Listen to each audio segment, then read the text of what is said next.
seconds to go. We need a Minneapolis miracle. Case on a deep drop, steps up in the pocket. He'll fire to the right side. Off by Diggs. Stay in oh my God! 30, no 10, touchdown! Are you kidding me? Miracle finish! It's a Minneapolis miracle! Oh my God! No way! Ah! What a miracle finish!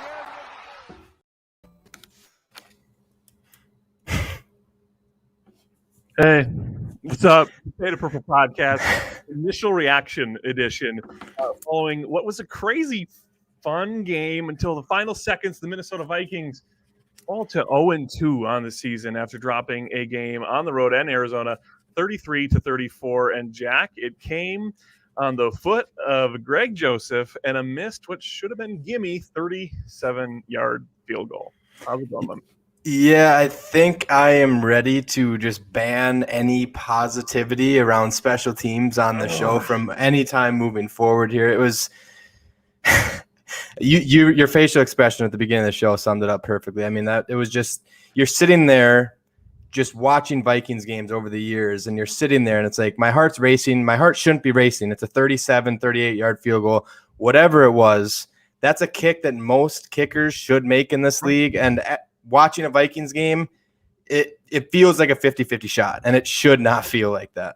No, he missed an extra point earlier in the game. That was the omen, right? It should have been a tie game at that point. It should have been 34-34 the whole way through. We should have had to play this back and forth situation with these field goals going down the way. But it was an omen. It was set, meant to be. We knew that it was too good to be true. Last week we talked, Jackie, we referenced it. We talked about how special teams wasn't a worry for this team anymore. We figured it out. Finally, special teams is fixed. We made jokes about it. We put memes out about it. They still lost the game last week. The special teams looked great. Picture this, okay? The final couple stretches of the game, Barry goes out there and punts a 32-yard punt or something. The defense held, right? But it did flip that field position. Didn't matter because Kirk, for the second week in a row, gets an amazing 2-minute drive. You can't blame this on Kirk haters. You can't do that. Jack, I know you were there. I was there. We were all down on Kirk, and he proved it wrong, proved us wrong again, and took him down the field to not just give him a 53-yard field goal like he did last week, but to give Greg Joseph a 37-yard field goal. Jack, there's a lot of people in the chat right now wondering, again, interactive conversation here. So if you have thoughts on this game, please throw them in the chat and partake with us. Wondering if the Vikings should have ran one more play, maybe to get a little bit closer. Shouldn't have mattered, but do you think they should have? I don't know. I go back and forth. I've seen kind of both sides of that story.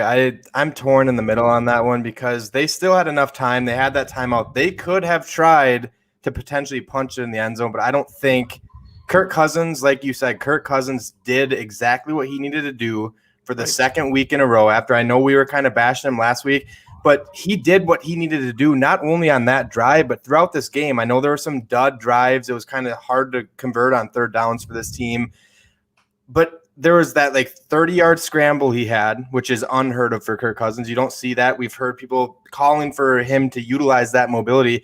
We saw that. He utilized that. And then on top of that, on that same drive, the pocket broke down and he scooted out to the left side of the pocket, which I was ripping him apart last week for not doing. And he found Justin Jefferson for a touchdown. I think another frustrating aspect for many Vikings fans on that final drive. And I'm not saying Justin Jefferson had a horrific game, but that was a tough catch to make on that last final drive. But last year, that was a ball that it seemed that Justin Jefferson caught 10 out of 10 times, and he didn't catch it that time. And it was just frustrating because if he catches that, then maybe they are trying to push it down the field a little bit more. Maybe they try to get it in the end zone, or maybe they just try and scoot up and give Greg Joseph an even shorter kick, even though that shouldn't have to happen. Right. We've got a lot to talk about. We planned for this to be about 10 minutes, but given the story of this game, it might be a little bit longer today, but we'll get off and then throw everyone over to Minnesota Vikings fan line. If you want to partake in that conversation, obviously you can listen on KFAN on iHeartRadio, or you can join the conversation with the hashtag KFAN Vikes, and they will read comments from social media this year as well. That's new. But Jack, there were some good things that we saw from this game. Obviously, we went into this game. You were more optimistic than I was. Vegas seemingly had it close again. I thought this was going to be a blowout, especially after what we saw last week. Give me a couple things you liked from this game before we completely turn negative. Yeah, there were a few things, and I think it starts with Dalvin Cook. Dalvin Cook was able to get going. I know there was a couple injury scares for him, and it doesn't look like it was too serious because he was back out there.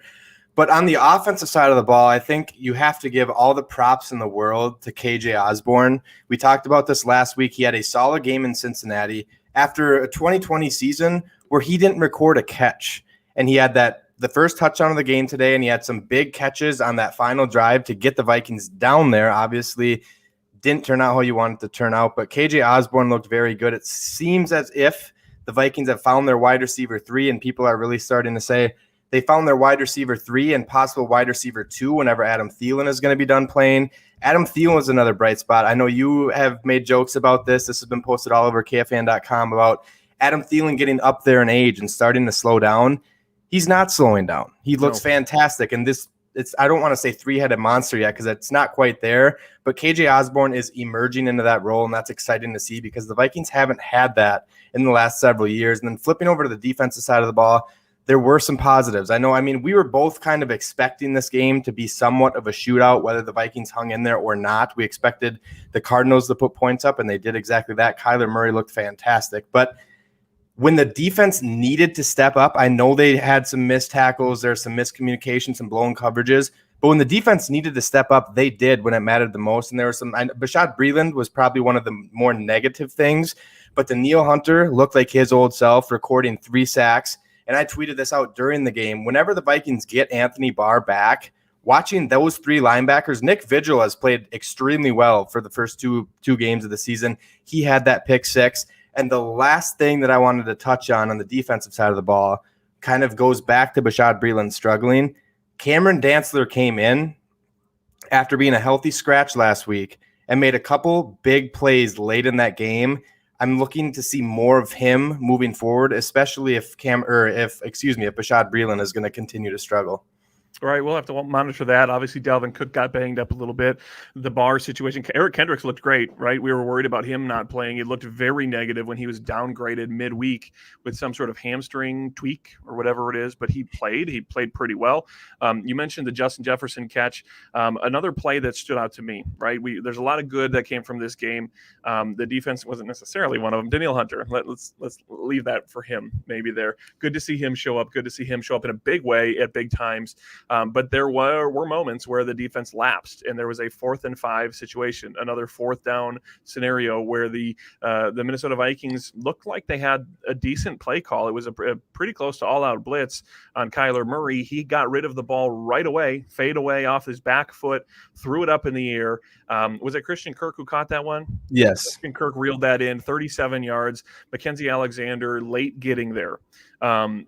4th down seems to be a problem. I mean, that's an opportunity where, you're stuck between a rock and a hard place with a mobile quarterback like Kyler Murray. He hadn't been killing you with his feet. I mean, he had done some things, right? He had 400 some yards or whatever. He played great as far as a quarterback, but he hadn't completely been just dominating you with your feet, but you played as if you were scared of that, right? And you're stuck between the 5 yards is a quarterback rush opportunity. You have to, if you go play prevent or like a more conservative style, you're worried about him just getting out of the pocket and running for 5 yards because it's not that much. But you bring the all-out blitz and he throws it up over top. Cliff Kingsbury had that right play called. There are these moments every time, every week so far with this team where it seems like you got it figured out, you got it going, you got it in a good spot, and then you let a 4th down play, a big 4th down play. It was the tight end play last week where Burrow, the tight end slipped off the backside. I don't know what the deal is with this team, but they're missing the mark when it comes to the biggest plays of the game. And obviously they still should have won this game, but that one right there would have sealed and delivered it earlier on in the game and given them opportunity to milk this thing away. Yeah, and there was another play. I know it wasn't a 4th down, but I believe it was the Cardinals were driving, and I think it was like 3rd and 16, and they converted on that. That is something the defense has to hold them to a field goal there. I can't remember. I think they punched it in for a touchdown after that. I'm kind of spacing out on that, but 3rd and 16 when they're down deep in your own territory, you have to come up with a stop there. And that's what Mike Zimmer's defense used to be so good at, those critical situations, exactly what you're talking about, the fourth downs, the third downs. He was fantastic with his defense. And his defense, I saw some tweets comparing this defense to the 2020 defense, and I don't think that's fully fair. But there was a lot of high expectations for this defense going into the season, and I had a ton of those high expectations myself. And they haven't proven that to me yet. They haven't came up, like I said, they did come up in some big moments, but it was just like some weird, like Patrick Peterson, there was a blown coverage that got past him. And it was like, this cannot happen with a Mike Zimmer-led team. You have a defensive-minded head coach. Your defense has to be able to contain high-powered offenses. That is the way the NFL is going. And if Mike Zimmer wants to keep his job in Minnesota, he's going to have to figure out a way to stop these high-powered offenses. There were some other good things that we saw. I jotted a couple of them down. We didn't get the first penalty on this team until the third quarter. That was great. I mean, that compared to what we were having last week and the problems they had, they figured a lot of that out. The offensive line played pretty good, right? Chandler Jones was really not doing anything until maybe late in that third quarter. He got a sack, and he did have his presence felt a little bit more in the final quarter there. But they really protected Kirk and opened up running holes for Dalvin Cook. Dalvin Cook, like a completely different player this week against what we thought was going to be a much better defense. Yes, and going back to speaking with the defensive side of the ball and looking at Arizona's offense, a player that I don't think we brought him up a couple times. I know I talked about him a couple times last week, but Rondale Moore is emerging as a superstar in this league. I had a buddy text me and say he reminds him of a young Percy Harvin.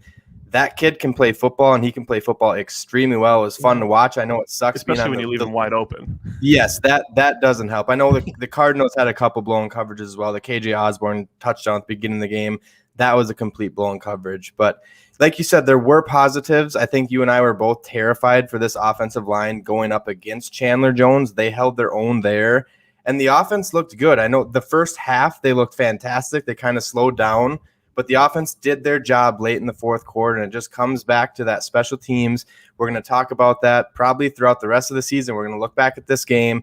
They're going to look back at the Cincinnati game because there's the Vikings could easily be sitting at 2-0 right now, and now they're at 0-2. And oh, by the way, I'm sure everyone on here has seen the statistics about that. It is not easy to turn your season around from starting 0-2, especially when your next two games are against the Seattle Seahawks and the Cleveland Browns. Who, by the way, Seattle Seahawks are in overtime. I don't know if you've been paying attention to that Tennessee Titans have come back 3 touchdowns on the day from Derrick Henry, all in the second half, I think. He really turned it on. So who knows how they're going to be coming into Minnesota next week. But, Jack, before we get to the closing question, which is almost certainly going to be, are the Vikings going to start 0-4?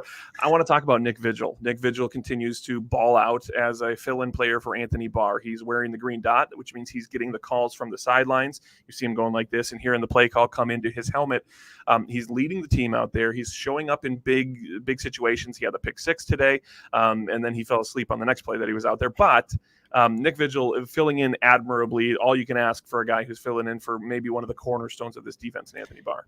Yes, and like I said, when Anthony Barr comes back, whenever that may be, I'm excited. I said that already, but I'm excited to see those 3 linebackers play together because now what the Vikings have is something that I don't think they've had. I know people have wanted Eric Wilson to stay in Minnesota. I was completely fine with letting him go. Anthony Barr is still going to be that guy. He's the captain of this football team, I believe, and he's going to retain that play calling duty.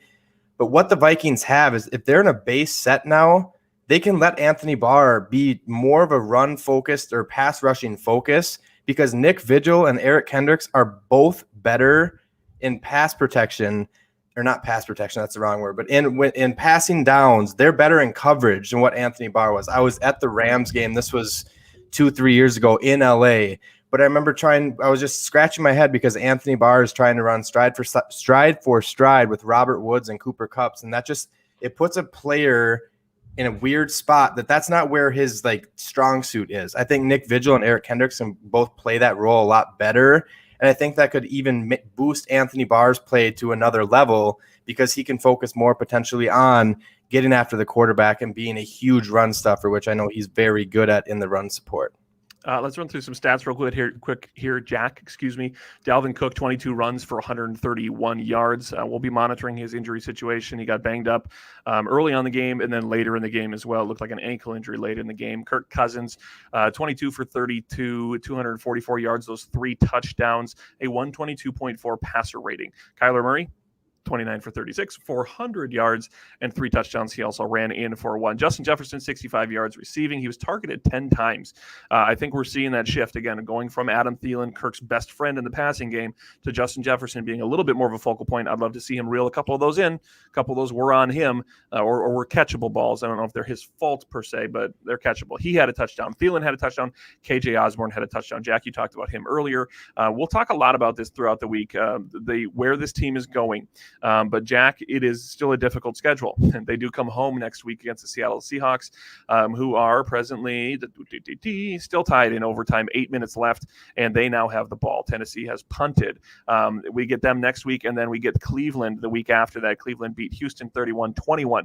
2 tough games against 2 teams and the styles of teams that give this team fits. But we thought that Arizona was going to give this team fits. If you had to answer right now, Jack, do they win next week or do they lose next week against the Seattle Seahawks at home?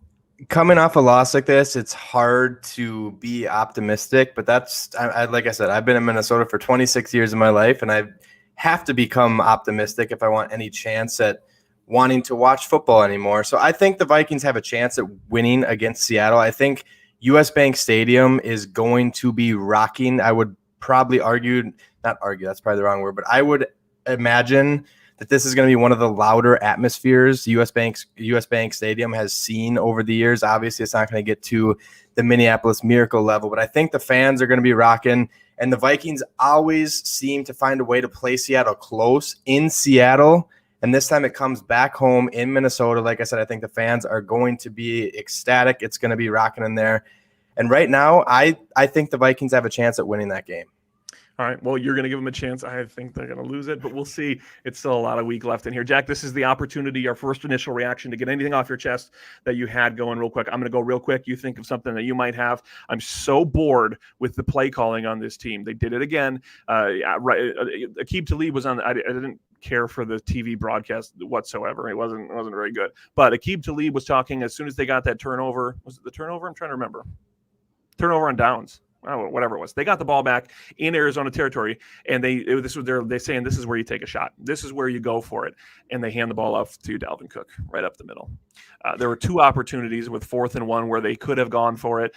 The charts told them to go for it, given the situation, the game situation, the time in the game, the score, whatever it is. I'm so bored with the play calling. I want all of these play callers that are here to either get going or get out of here and get somebody who has some cojones to come in and do something fun. It sucks when you watch the team like Arizona and how fun and high flying they are, and you see the direct comparison. It's really not a great opportunity for me to have these opinions right now, but we've all been saying this forever.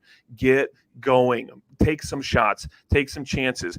Look what you're doing when you're just doing conservative offense. You have the pieces to do that. All you got to do is sprinkle in a little surprise now and catch a team by surprise. Jack, anything you want to close out with? Yeah, I thought the play calling was actually pretty good early on, but then once it got like to the third quarter, it's like, what is happening right now? And like, I agree with what you're saying. They're not taking shots when they should be taking shots.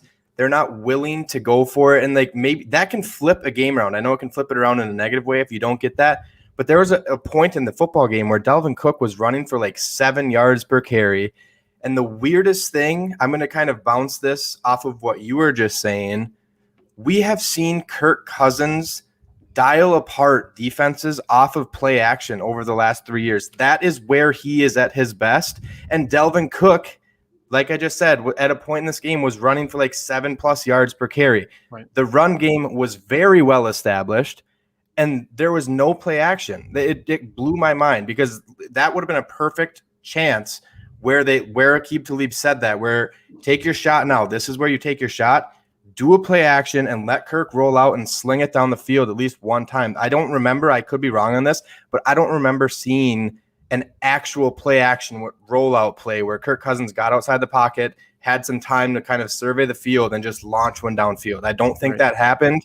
And when you establish the run as well as they did in this one, it just doesn't make sense to not utilize one of the strong suits of Kirk Cousins' game. Yeah, I'm going to look close in the camera here.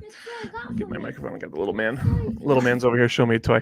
I'm going to get close on this one. Kirk Cousins did not lose this game. Kirk Cousins kept the team in this game.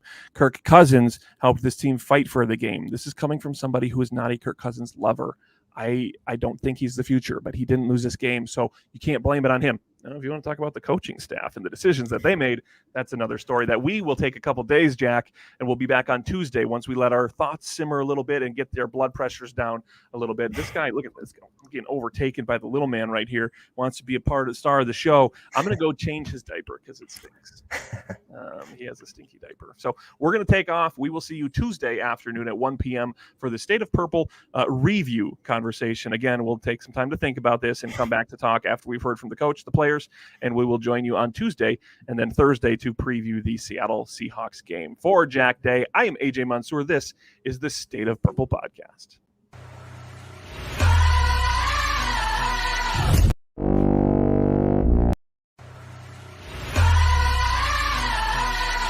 Seconds to go. We need a Minneapolis miracle.